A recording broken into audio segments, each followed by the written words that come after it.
The diplomatic records from 2142 describe it as the moment the universe held its breath. The alien emperor's sneer echoed through the grand Colosseum. Let the human child try. Then, 12-year-old Leo Garrison wrapped his calloused hands around the 500-ton quantum-forged warhammer, and the titanium floorboards began to shatter. It is a matter of declassified historical record that humanity did not win the Orion War. For 6 grueling years, the United Nations Extrasolar Command threw everything it had against the sprawling military might of the Valerian Ascendancy. We lost the colony worlds of Harvest, Reach, and New Geneva in a matter of months. Entire fleets manufactured by Lockheed Martin's off-world division were turned to slag. By the winter of 2142, Earth was blockaded, starving, and out of options. The Valerian Emperor, a towering bioengineered warlord known simply as Emperor KL, offered a single humiliating path to survival: absolute and unconditional surrender, to be signed in person on his throne world of Ethelgard. The human delegation dispatched to Ethelgard was deliberately small, a calculated insult by the emperor. Leading the envoy was William Hayes, a seasoned diplomat formerly of the United States State Department. Beside him stood General William Brooks, a man who had watched 3 of his own sons burn in the orbital defense of Mars. But the most controversial member of the delegation was not a soldier or a politician. It was a 12-year-old boy named Leo Garrison. To understand why a child was brought to the most critical diplomatic summit in human history, one must understand interstellar property law. The Valerian Ascendancy operated on strict, archaic codes of conquest and blood right. The primary territory Emperor Kale desired was the Typhon sector, a region rich in hyperdense minerals vital to their war machine. The legal mining rights to Typhon were held by the Garrison family, granted a century prior by a corporate charter from an old Earth conglomerate. With Leo's father, mother, and older siblings killed in the bombardment of the Typhon Prime mining colony, young Leo was the sole surviving heir. Under Valerian law, the treaty transferring ownership of the sector was void unless the blood heir was present to witness the surrender. William Hayes had fought tooth and nail to keep the boy on Earth, arguing through secure subspace channels with the UN Secretary General, Richard Cole. "You're sending a traumatized orphan into a lion's den," Richard Hayes had argued, the transcripts of which were released 50 years later under the Freedom of Information Act. The gravity on Ethelgard is 1.4 times that of Earth. The atmospheric pressure alone will make the boy bleed from his nose. Emperor Kael is known for his psychological torture. He will break the child just to watch us weep. He goes, "William," Cole had replied, his voice heavy with the exhaustion of a dying species. Or, "They glass London tomorrow. Put a biosuit on him. Pump him full of Boston Dynamics gravity stimulants. Just get his biometric signature on that treaty." And so, Leo Garrison walked the obsidian halls of the Valerian Palace. He was a quiet boy, small for his age, with pale skin and dark, observant eyes. He wore a standard-issue UN diplomatic suit, modified with a heavy cervical collar and joint braces to compensate for the crushing gravity of the alien homeworld. While Hayes and General Brooks sweated profusely under the intense atmospheric pressure, Leo walked with an eerie, silent rhythm. He rarely spoke. He just watched. The grand throne room of Ethelgard was less a diplomatic chamber and more a gladiatorial arena. Towering pillars of basalt and gold reached up to a vaulted ceiling, where captured enemy banners hung like rotting leaves. Emperor Kale sat upon a throne carved from the hull of a dreadnought, his massive, armored frame radiating casual malice. Surrounding him were hundreds of Valerian elite warlords, grand viziers, and vassal kings from a dozen subjugated species. Ambassador Hayes, Emperor Kale's voice, boomed through the chamber, translated seamlessly by the neural implants every diplomat was forced to wear. "You come to us broken. You come to us crawling. It is the natural order of the cosmos. The weak are consumed by the strong. We come to negotiate the survival of our species, Emperor," Hayes said, keeping his voice steady despite the sweat stinging his eyes. "We have agreed to your territorial demands. We will cede the Typhon sector. We ask only for the preservation of Earth and her immediate lunar colonies." Kale laughed, a sound like grinding tectonic plates. "You ask? You are in no position to ask for anything. Human. You are an inferior breed. Your bones are brittle, your muscles are pathetic, Your lifespan is a fleeting joke. You only exist because I have not yet grown tired of your desperate scrambling." The Emperor leaned forward, his reptilian eyes locking onto the small, braced figure of Leo Garrison. "And this is the blood heir of Typhon? This fragile, shivering insect?" Kale sneered, the contempt dripping from every syllable. "This is the legacy of the humans who dared to defy my fleets?" General Brooks stepped slightly in front of Leo, his hand twitching toward a sidearm he wasn't allowed to carry. "The boy is here to satisfy your laws, Emperor. Let us sign the treaty and be done with this." "The treaty will be signed," Kale rumbled, "but first we must observe the rite of the anvil. It is our custom to test the worth of a subjugated race, to see what labor they are fit for in my mines." The Emperor raised a massive, gauntleted hand. At the center of the arena floor, a massive circular platform began to rise from the depths of the palace. The sheer mechanical grinding of the gears shook the floorboards beneath Hayes' feet. As the platform locked into place, the room fell dead silent. Resting on a pedestal of solid diamond was a weapon of unfathomable proportions.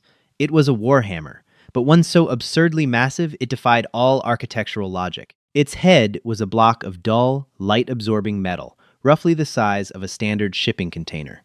The handle was a thick pillar of braided carbon steel.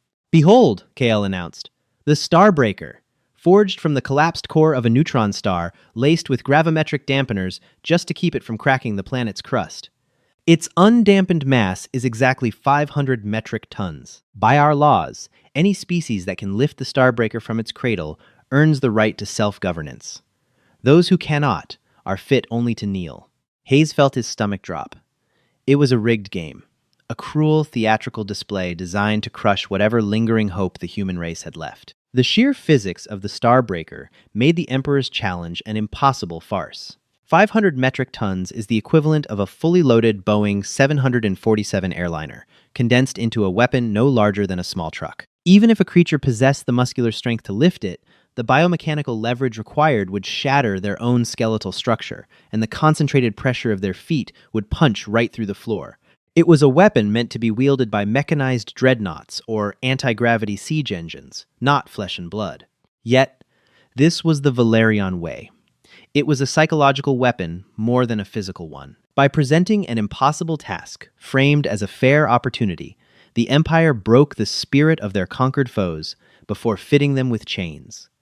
"Let the vassal races demonstrate," Emperor KL bellowed. From the shadows of the arena, a massive creature was brought forth. It was a Groxian, a species of hulking, rhinoceron behemoths that served as the Ascendancy's shock troops. The Groxian stood 12 feet tall, its arms thicker than oak trees, corded with veins that pumped bioluminescent blue blood. "This is Commander Korvath," Kyle sneered down at the human delegation. "His species surrendered to us a century ago. Watch, humans, and understand your place." Korvath approached the diamond pedestal. The ground trembled beneath his immense weight. He wrapped his massive, four-fingered hands around the braided steel handle of the Starbreaker. He planted his feet, let out a deafening roar, and pulled. The sound of straining muscle and cracking cartilage echoed through the silent chamber. Korvath roared in agony, his blue veins bulging until they threatened to burst through his thick hide. The hammer did not move. Not a single millimeter. After 30 seconds of excruciating effort, a sickening snap rang out. Korvath's left arm gave way, the bone fracturing under the immense counterforce.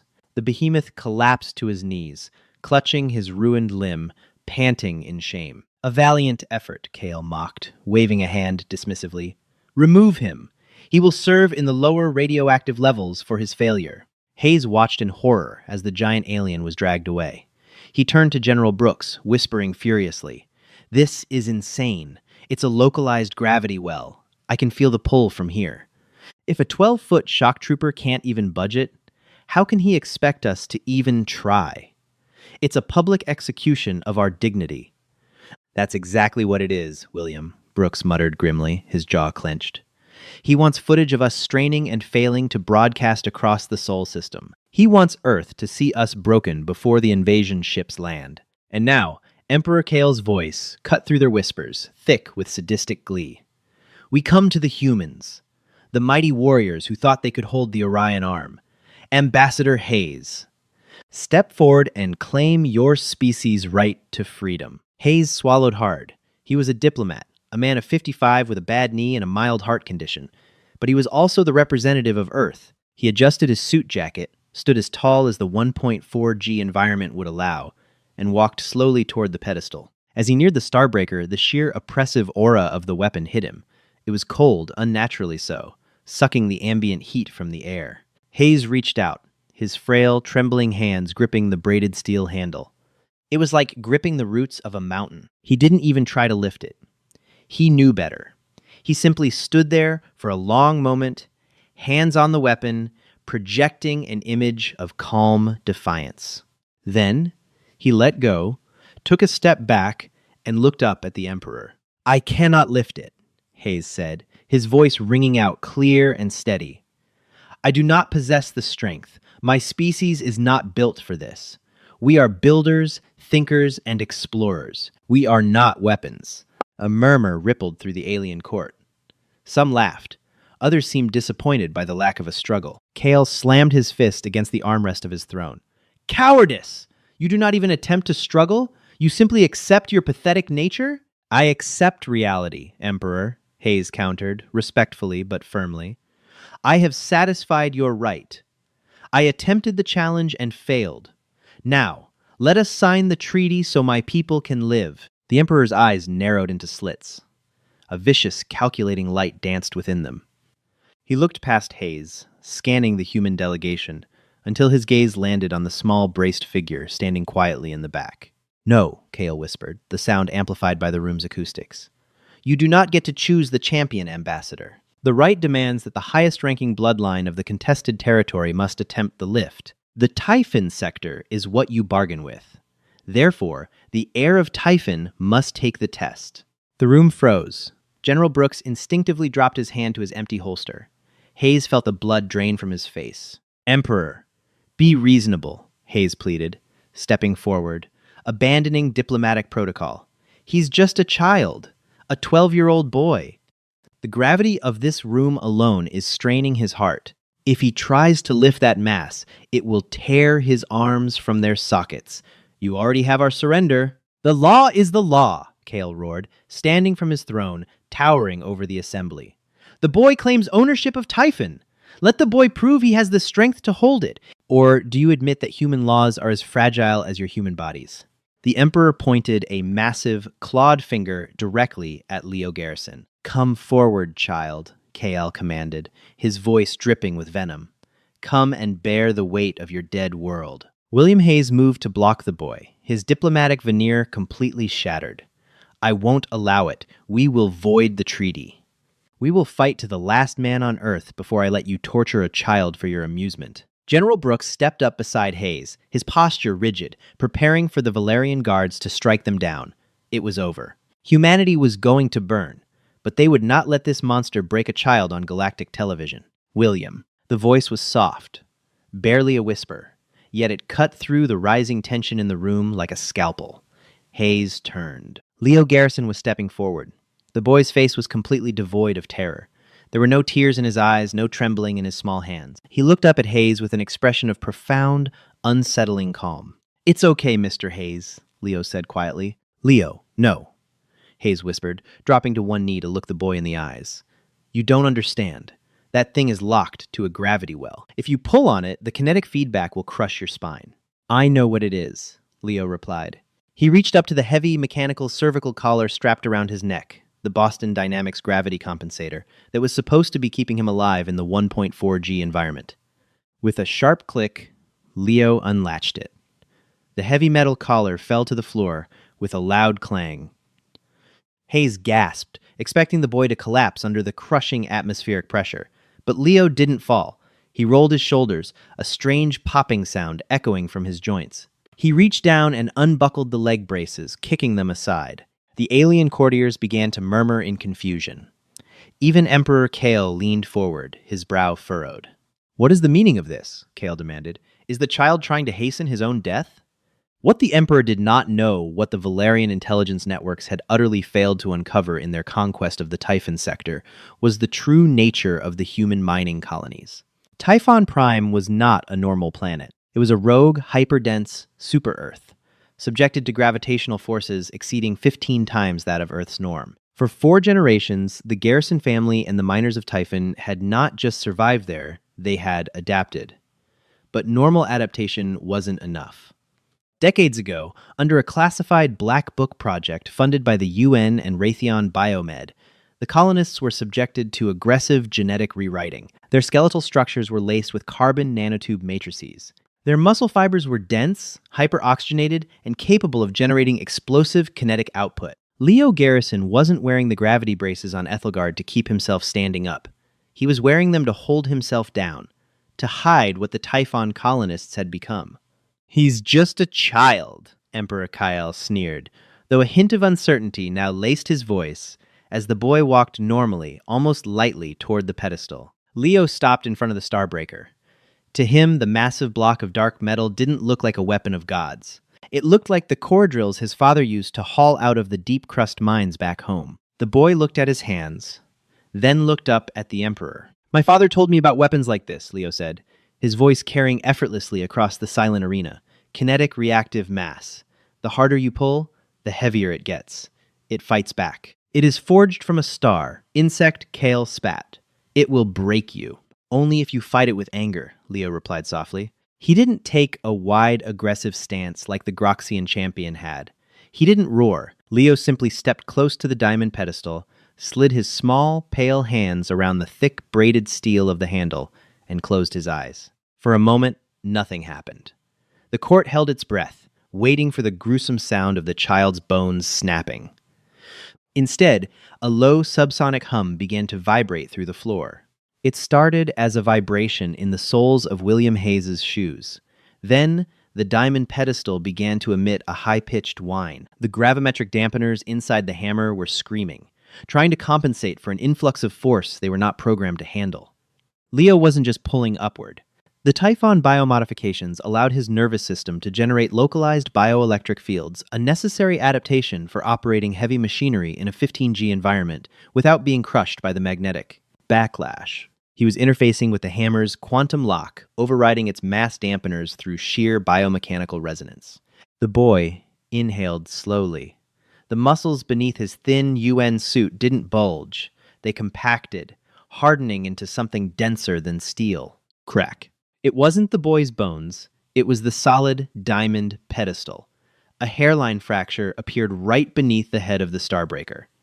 Emperor Kael stood up from his throne, his eyes wide with disbelief. Impossible. Leo exhaled. And he lifted. The 500-ton warhammer, the anvil of stars, the weapon that had broken the arms of giants and crushed the spirits of 100 species, moved. It rose an inch, then a foot. The sound was deafening. The sheer density of the hammer interacting with the boy's hyperdense molecular structure created a localized gravity shear. The air around Leo shimmered and warped, like heat rising off asphalt. The titanium floorboards beneath Leo's feet began to groan, warping inward, forming a shallow crater as the boy became the fulcrum for 500 metric tons of dead star mass. With a smooth, fluid motion that defied every law of physics the Valerian Empire held sacred, Leo hoisted the hammer off the pedestal entirely. He brought the shaft down, resting the massive, blocky head of the weapon against his shoulder, holding it as casually as a peasant boy might hold a wooden staff. The entire throne room descended into absolute, paralyzing silence. Not a single alien breathed. General Brooks's jaw was hanging open. William Hayes forgot how to blink. Leo turned slowly, the floor beneath him cracking with every pivot of his foot. He looked directly at Emperor Kael, who was now gripping the railing of his balcony so hard the metal was bending. "It's a bit heavy," Leo said, his voice perfectly calm, though his eyes burned with the cold, unyielding gravity of a Typhon winter. "But I think I can carry it."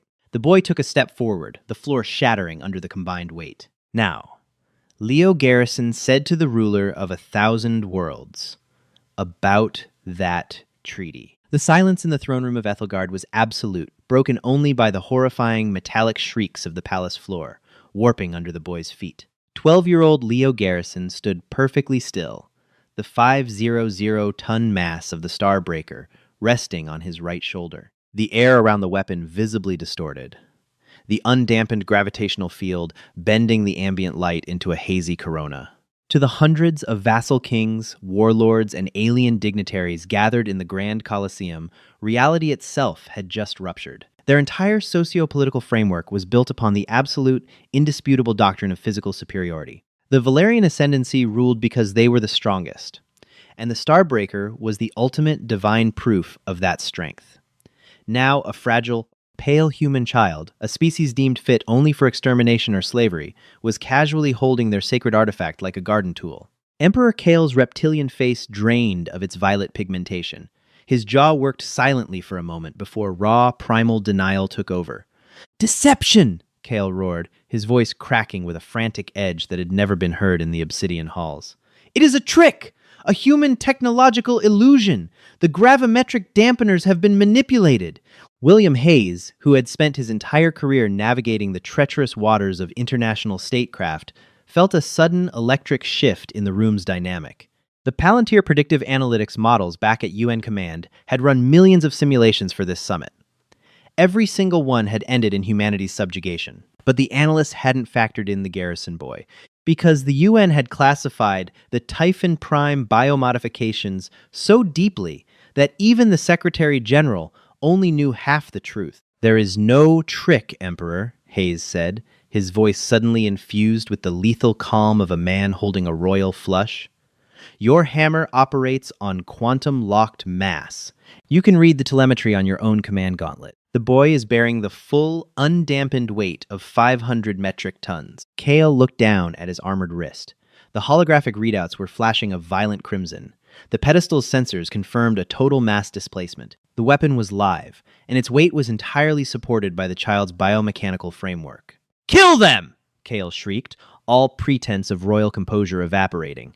He pointed a trembling, clawed finger at the human delegation. "Tear the child apart! Slaughter the diplomats! The right is void!" From the shadows behind the throne, the Emperor's royal praetorians surged forward. These were the apex predators of the Ascendancy, 8-foot-tall cyborgs encased in reactive ceramic composite armor, wielding plasma glaives capable of cutting through starship hulls. There were 12 of them, and they moved with terrifying, synchronized speed. General William Brooks finally drew the sidearm he had smuggled past the orbital scanners, a heavy-duty kinetic magnum. But before he could even disengage the safety, Leo moved. The boy did not swing the Starbreaker at the approaching guards. To swing a 500-ton object with any real velocity would require leverage that would simply rip the floor out from beneath him. Instead, Leo shifted his stance, his carbon nanotube-laced skeletal structure locking into a rigid, unyielding pillar, and simply tipped the head of the hammer forward, letting gravity do the work. He let the massive block of neutron star metal drop exactly 3 feet, slamming it onto the titanium floor in front of him, before catching the braided steel handle to arrest its fall. The physical impact was apocalyptic. When 500 tons of hyperdense mass strikes a rigid surface in a 1.4 G environment, the kinetic energy does not simply dissipate. It acts like a localized seismic bomb. The titanium floorboards shattered like spun glass. A visible shockwave of compressed air blasted outward in a perfect ring, moving at the speed of sound. The 12 Royal Praetorians, charging at full sprint, hit the shockwave. Their reactive armor, designed by the Ascendancy's finest engineers to withstand artillery fire, was completely useless against a wall of pure kinetic displacement. The guards were thrown backward through the air like discarded dolls, their armor crumpling inward. They smashed into the basalt pillars of the throne room, the sickening crunch of alien bone echoing loudly. They slumped to the ground, unconscious or dead, their plasma glaives skittering uselessly across the ruined floor. The shockwave hit the human delegation too, but General Brooks and Ambassador Hayes were shielded by the localized gravity eddy created by Leo's immediate proximity to the hammer. They merely felt the wind violently snap their clothing. The rest of the throne room was utterly devastated. Tapestries were ripped from the walls. The vassal kings in the front rows were thrown to the floor, bleeding from their ears. Leo stood amidst the cratered ruin of the diplomatic floor, the head of the hammer resting easily against the cracked titanium. He hadn't even broken a sweat. "I wouldn't send any more guards, Emperor," Leo said, his voice echoing in the stunned silence. He looked down at the floor, then back up at the throne. The architectural schematics of this palace are publicly available in your orbital databanks. You built this citadel over the Ethelgard primary tectonic fault line to harness geothermal energy.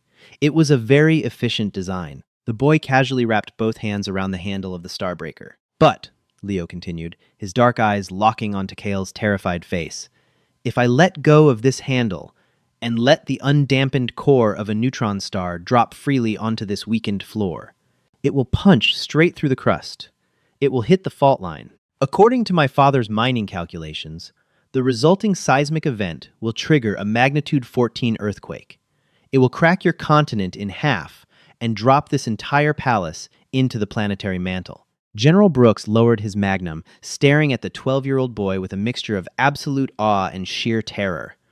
"Good God," he whispered. William Hayes, however, smiled. It was a cold, predatory smile. He stepped forward, carefully navigating the shattered floorboards to stand beside Leo. "He's a mining heir, Emperor," Hayes said smoothly. "The Garrison family has spent 4 generations cracking open hyper-dense celestial bodies. He knows exactly how to break a planet. And currently, he is the only thing holding yours together." The power dynamic of the entire Orion arm shifted in a matter of seconds. The vassal kings, recovering from the blast, looked from the human child to their emperor. They saw a god bleeding. They saw Kael gripping his throne in paralyzed fear. The absolute authority of the Valerian ascendancy was dissolving in real time. You are insane," Kael stammered, his voice stripped of its booming resonance. "If he drops the hammer, you humans will die as well. You will burn in the mantle with us." "We're already dead, Kael," General Brooks growled, stepping up beside Hayes. "Your fleets are blockading Earth. Our people are starving. You promised us extinction. If we burn today, we take the heart of the Valerian Empire with us."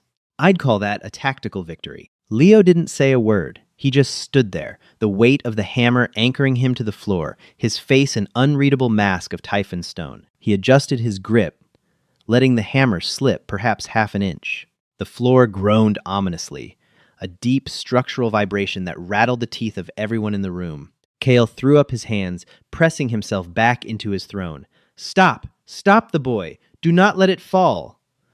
"Then let us talk about the treaty," Hayes said, reaching into his suit jacket and withdrawing the digital data slate containing Earth's unconditional surrender. With a flick of his thumb, he deleted the document. "The Typhon sector is no longer on the table," Hayes announced, his voice carrying the authority of a newly minted superpower. "By your own laws, Emperor laws you so graciously reminded us of today, any species that lifts the Starbreaker earns the right to absolute self-governance. The right of the Anvil is complete. Humanity is no longer a subjugated race. We are your equals." Kael's eyes darted frantically around the room. He looked to his Grand Viziers, but they were backing away, their heads bowed. The Valerian law was absolute. To deny the right was to deny the foundation of their religion and their empire. If Kael ordered his fleets to fire now, his own vassal states would rebel, citing religious heresy. "Equal," Kael choked on the word. "You demand equality based on a genetic anomaly? I demand you withdraw your fleets from the Sol system within 24 Earth hours," Hayes dictated, pacing in front of the crater. "I demand immediate humanitarian aid, synthesized proteins, medical supplies, and atmospheric scrubbers delivered to Earth and Mars. I demand the return of all prisoners of war." "And if I refuse?" Kael spat, a last remnant of defiance flaring in his chest. "You cannot hold that mass forever, child. Your muscles will fail. Your heart will burst. And when you die, the hammer drops, and we all perish. It is a stalemate." A strange, hollow laugh echoed through the chamber. It took everyone a moment to realize it came from Leo Garrison. "My father," Leo said quietly. The humor, fading into a chilling seriousness, was a master engineer for Northrop Grumman's Deep Core Division before the war. "When your fleets bombarded Typhon Prime, you used thermal baric weapons. You glassed the surface. We eradicated the colony," Kael said defensively. "You eradicated the atmosphere," Leo corrected. "Typhon Prime is a 15G world. We didn't live on the surface, Emperor. We lived 50 miles down, in the hyper-pressurized mantle strata. Your bombs barely scratched the paint on our blast doors." Hayes looked at Leo, genuine surprise flickering across his face. Even the UN didn't know this. The intelligence reports had declared Typhon Prime a total loss. There are 4 million biomodified human miners still alive beneath the surface of Typhon, Leo revealed, his voice echoing like the tolling of a bell. 4 million people with my bone density. 4 million people who bench press mining equipment the size of your dropships just to clear a tunnel. They've been waiting down there in the dark for 3 years, wondering when the UN was going to send a ship to pick them up. Leo looked directly into Kale's eyes. If you don't sign Mr. Hayes' new treaty, my people won't need starships to fight you. We will let you land on Typhon. We will let you march your little armored guards into our tunnels. And then we will rip them apart with our bare hands. The bluff, if it even was a bluff, was masterful. The image of 4 million super dense, indestructible humans lurking in the subterranean dark of a high-gravity world was enough to make the Valerian warlords visibly shudder. The psychological warfare that Kale had attempted to inflict upon the humans had been turned back upon him, magnified 1,000-fold. Sign the treaty, Emperor, Hayes commanded gently, or the boy drops the hammer. Kale looked at the Starbreaker. He looked at the cracked floor. He looked at the faces of his terrified subjects. Finally, the warlord who had burned 1,000 worlds slumped in his throne, utterly defeated by a 12-year-old boy. Draft the terms, Kale whispered, his voice broken. The blockade will be lifted. It took 2 hours to finalize the new accords. During that entire time, Leo Garrison did not move. He stood as a silent sentinel, his hands wrapped around the braided steel, holding the tectonic fate of the alien throne world hostage. General Brooks stood by his side, watching the boy's vitals on a portable scanner, marveling at the fact that the child's heart rate had barely elevated above a resting pace. When the final biometric seals were affixed to the new Treaty of Ethelgard, effectively ending the Orion War and cementing Earth as a sovereign, untouchable power, Hayes nodded to Leo. "It's done, son," Hayes said softly. "We're going home." Leo let out a slow breath. "Good. I'm tired." He didn't drop the hammer. To do so would still trigger the earthquake. Instead, with a grunt of exertion that finally showed the monumental effort he was putting forth, Leo hoisted the 500-ton mass back up. He pivoted on his heels, the floor groaning one last time, and stepped toward the cracked diamond pedestal. With pinpoint precision, he lowered the Starbreaker back into its cradle. The high-pitched whine of the gravimetric dampeners engaged, the machine screaming as it accepted the burden once more. The heavy, oppressive aura of the weapon faded as the quantum locks engaged. Leo dusted off his hands. He looked at the deep grooves left in his palms by the braided steel, then shoved his hands into his pockets. He walked past the stunned, silent ranks of the Valerian elite. He walked past the broken bodies of the Praetorian guards. He didn't look up at the Emperor. He simply followed William Hayes and General Brooks out of the Grand Colosseum, a small boy in a slightly oversized UN diplomatic suit. When they finally reached the landing pad where their shuttle waited, the crushing 1.4 G atmosphere of Ethelgard still pressing down on them, General Brooks put a heavy hand on Leo's shoulder. "Son," the general said, his voice thick with emotion, "I have served with the bravest men and women in the galaxy, but I have never seen anything like what you did today. You saved Earth. You saved all of us." Leo looked up at the general, a small, tired smile touching his lips. "They called us insects, General," Leo said quietly, looking out at the alien sky. "My dad always told me, even an insect can carry 50 times its own weight if it has to." The Valerians just didn't know how heavy we could be. The human shuttle launched into the atmosphere, leaving the throne world behind. The universe had shifted on its axis, not by the fire of 1,000 dreadnoughts, but by the quiet strength of a child who refused to let his people be broken. The Orion War was over, and humanity, with the gravity of 100 worlds in their bones, was just getting started. Thank you for tuning in to this legendary chapter of humanity's survival. If Leo's jaw-dropping defiance and the brilliant tactical mind of Earth's diplomats kept you on the edge of your seat, smash that like button and share this video with a friend who loves epic HFY sci-fi. Make sure to subscribe to the channel and turn on notifications so you never miss out on the greatest stories in the galaxy. Until next time, remember, never underestimate human gravity. Hi, my name is Tran Truong, the owner and manager of Palace Truths. After watching the video, "He's just a child," the Emperor sneered. Then the human boy lifted the 500-ton warhammer.